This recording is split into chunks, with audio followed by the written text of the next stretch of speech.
بسم اللہ الرحمن الرحیم۔ نبوت دین اسلام کا تیسرا بنیادی نظریہ ہے، اور اس سلسلے میں حضرت محمد صلی اللہ علیہ وآلہ وسلم جو دین اسلام کے پیغمبر اور نبی ہیں، انہوں نے دعوی نبوت کیا ہے۔ پیغمبر اسلام کے دعوی نبوت کا ہم جائزہ لے رہے تھے، اور بات یہاں تک پہنچی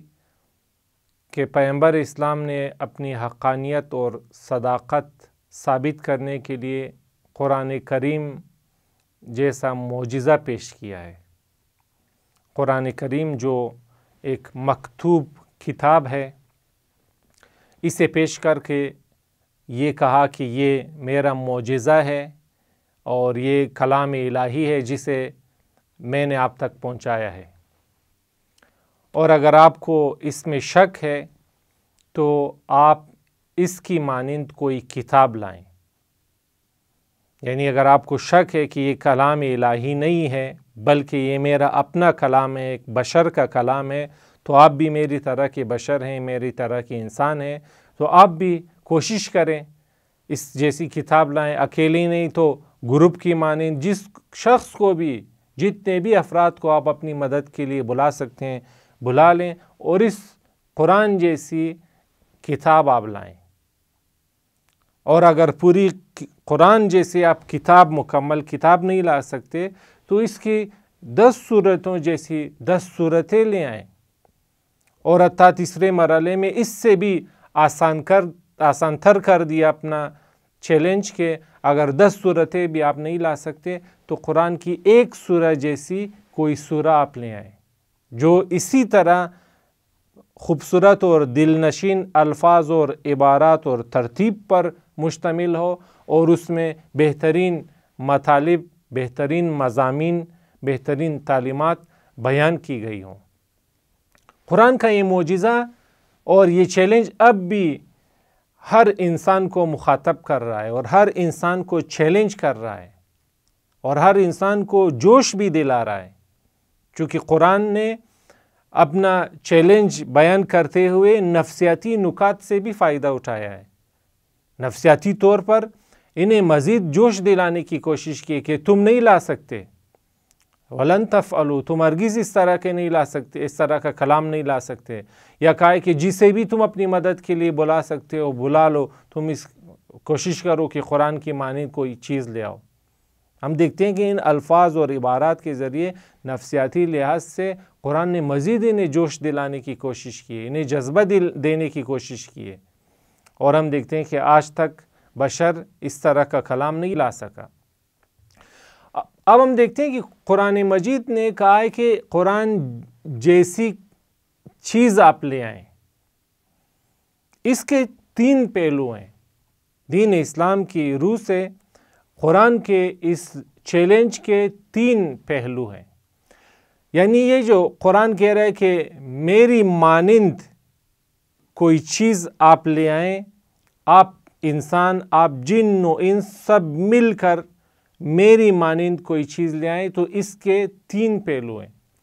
پہلا پہلو ہے کہ قرآن یہ کہہ رہا ہے کہ میری مانند کتاب آپ لائیں جو اسی طرح فصاحت اور بلاغت پر مشتمل ہو اور بہترین تعلیمات بیان کرتی ہو۔ آپ اس طرح کی کوئی کتاب لائیں، اس طرح کی کوئی سورہ لے آئیں۔ یہ فصاحت اور بلاغت، جملہ بندی اور مطالب کے لحاظ سے یہ چیلنج موجود ہے۔ یہ اس چیلنج کا ایک پہلو ہے۔ اس چیلنج کا دوسرا پہلو بھی ہے، اور وہ پہلو یہ کہ آپ قرآن جیسی کتاب لائیں لیکن پیغمبر جیسے شخص کے ذریعے، چونکہ قرآن مجید پیغمبر کی زبان پر جاری ہو کر انسانوں تک پہنچائے، تو آپ انسانوں کو چیلنج ہے دوسرے پہلو سے کہ پیغمبر کے مانند شخص سے آپ اس طرح کی خوبصورت کتاب لے آئیں، اگر آپ اسے کلام الہی نہیں مانتے۔ پیغمبر پر تاکید کی وجہ یہ ہے کہ آپ پیغمبر جیسے شخص سے ایسی کتاب لائیں، چونکہ پیغمبر تاریخ کی گواہی سے ثابت ہے کہ پیغمبر کبھی بھی کہیں پڑھنے نہیں گئے، پیغمبر نے کسی شخص سے تعلیم حاصل نہیں کی، پیغمبر کسی بھی استاد کے درس اور لیکچر میں شریک نہیں ہوئے، پیغمبر نے نبوت سے پہلے کبھی بھی اپنی زندگی میں کچھ لکھا نہیں، بلکہ نبوت کے بعد بھی پیغمبر نے نہ کچھ لکھا نہ کبھی کوئی کتاب پڑھی۔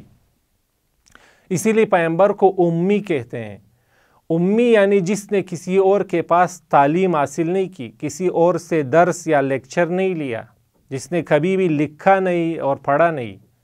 البتہ امی کا معنی یہ نہیں کہ وہ ان پڑھ ہے، بالکل جاہل ہے، وہ پڑھ ہی نہیں سکتا۔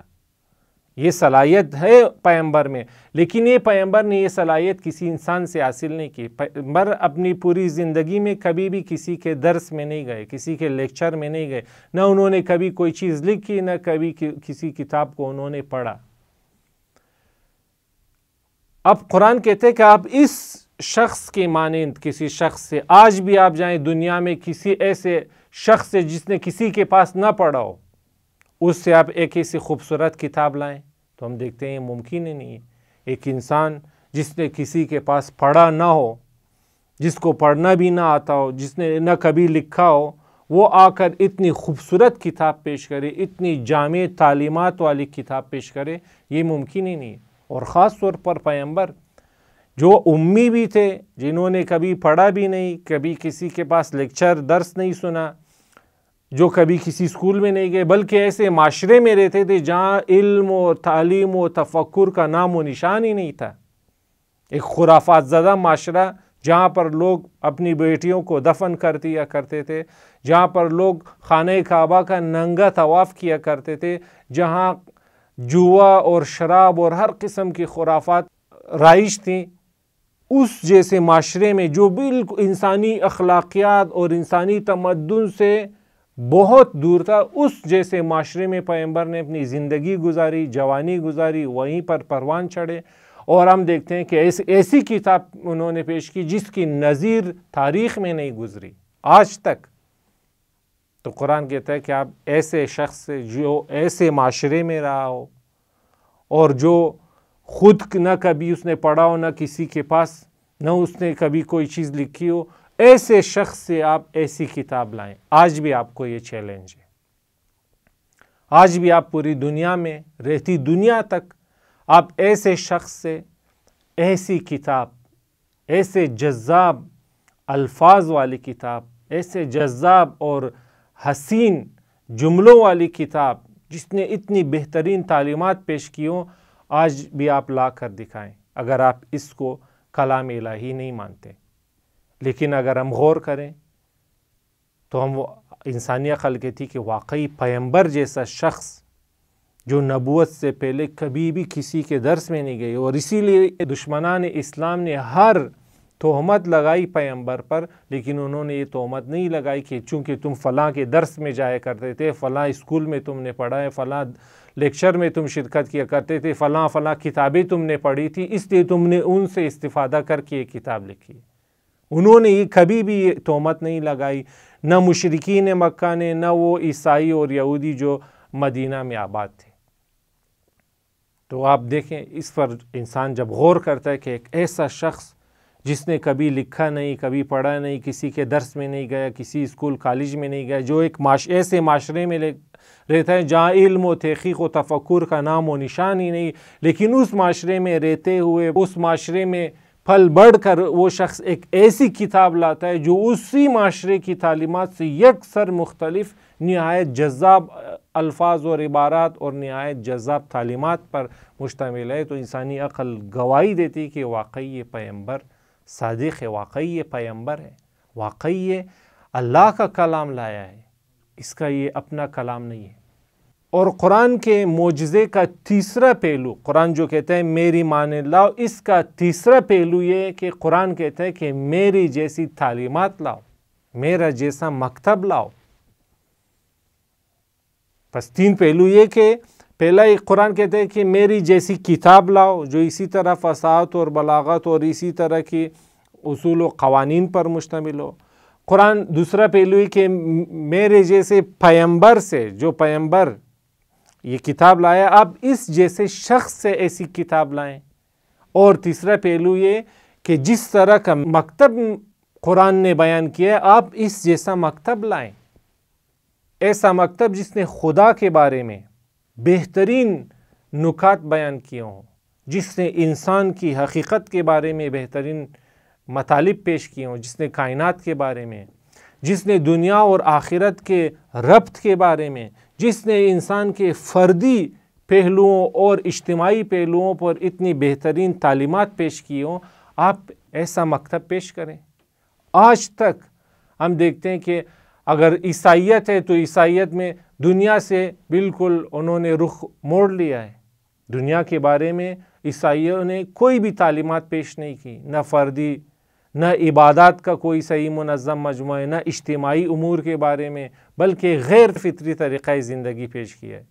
اگر ہم یہودیت کو دیکھیں تو یہودیت ایک خاص نسل میں محدود ہے۔ یہودی اپنی نسل کے علاوہ کسی کو یہودی مانتے ہی نہیں ہیں۔ اگر ہم ہندوؤں کو دیکھیں تو ہندوؤں میں بالکل ایک عجیب و غریب بت پرستی اور بالکل طور طریقہ زندگی سے اکثر دور۔ اور اگر ہم دوسری طرف مادی مکاتب کا دیکھیں، سیکولرزم، ہیومنزم اور لبرلزم وغیرہ، تو انہوں نے مادی پہلوؤں پہ توجہ دی لیکن انسان کا روحانی پہلو بالکل بھلا دیا۔ پس ہم دیکھتے ہیں کہ آج تک بھی ایک ایسا منظم اور مکمل مکتب موجود نہیں۔ قرآن اس لحاظ سے بھی چیلنج کرتا ہے۔ پس قرآن کے چیلنج کے 3 اہم پہلو ہیں اور تینوں پہلوؤں سے وہ تمام بشریت کو دعوت دے رہا ہے، چیلنج کر رہا ہے، لیکن آج تک بشر اس کا چیلنج قبول کرنے سے عاجز رہی ہے۔ لہٰذا قرآن مجید معجزہ ہے، کلام الہی ہے، اور اس سے پیغمبر اسلام حضرت محمد صلی اللہ علیہ وآلہ وسلم کے دعوی نبوت کی سچائی ثابت ہوتی ہے۔ والسلام علیکم ورحمۃ اللہ وبرکاتہ۔